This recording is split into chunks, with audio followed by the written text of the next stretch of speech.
Simple lang man mga idol ang ginapangita ni Facebook para sa tuwa. Una, sundo na to iyang community standard policies kay siyempre makakuan man na sa atong account, maka-epekto kung halimbawa nabitaw tay mga violation tapos ga-earnings na imong mga tools diya. So maapektuhan na imong anang earnings.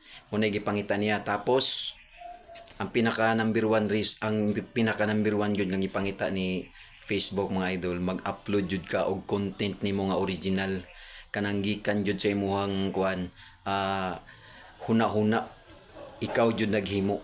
Ikatulo mga idol, be consistent, ayaw paghunong sa pag-upload, dapat everyday mag-upload jud ka og mga content, mga video para manotice ka perminti ni Facebook, mga updated ka perminti. So mo nay buhata kay na experience na ko na dali ra jud ka ma-monetize og dali ra ka makakuha og mga tools of monetization bitaw.